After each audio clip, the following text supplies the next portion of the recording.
ده حلو قوي برضه. ما فيهوش طعم الحاجه اللي هي الزيت اللي مش حلو بقى، اللي ما بيعجبكش في الحاجه ده او في الشيبسيات في المغلفه عامه. لا هو طعمه مش باين فيه زيت، مش باين فيه اي حاجه تضايقك، فانا عاجبني بصراحه النوع ده. تعالوا نشوف اللي بعد كده بقى اللي هو بالجبنه، برضو كله بطاطس مهروسه ومعموله في الفرن. تعالوا نشوف ده.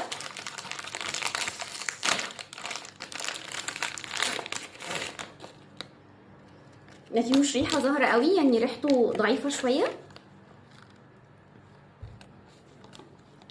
تعالوا نشوف ندوق.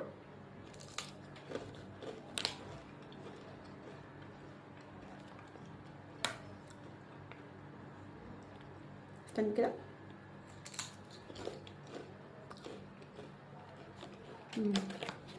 طعم الجبنه برضو على الهادي، باينه فيه بس هاديه. طعم جبنه عاديه مش جبنه متبله، فاللي بيحب الجبنه هيحبها، مش طعم اللي يضايقك. حلو. بعد كده في ساور كريم اند اونيون، اللي هي الجبنه المتبله يعني. هنشوفها.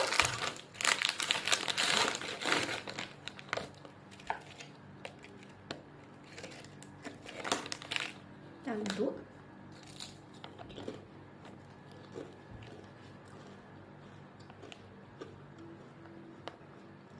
ده طعم الجبنه المتبله، زي الشيبس اللي بنجيبه بالجبنه المتبله عادي، نفس الطعم بس برضو على الهادي.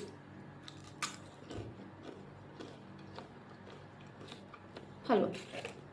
انا كله عاجبني لحد دلوقتي، مش هقول على حاجه وحشه ولا ايه.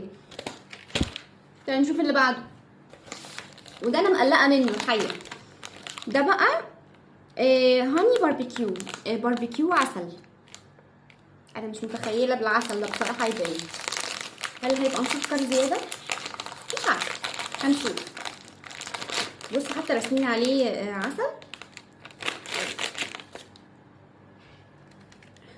هي ريحتهم برضو يعني مفيش غير الخل هي اللي ريحته كانت ظاهره شويه زياده، الباقي ريحته هاديه، وطعمه برضو الطعم اللي فيه على الهادي، يعني مش طعم قوي قوي ولا ضعيف قوي، طعمه متوسط حلو. تعالوا ندوق بقى اللي بالعسل ده.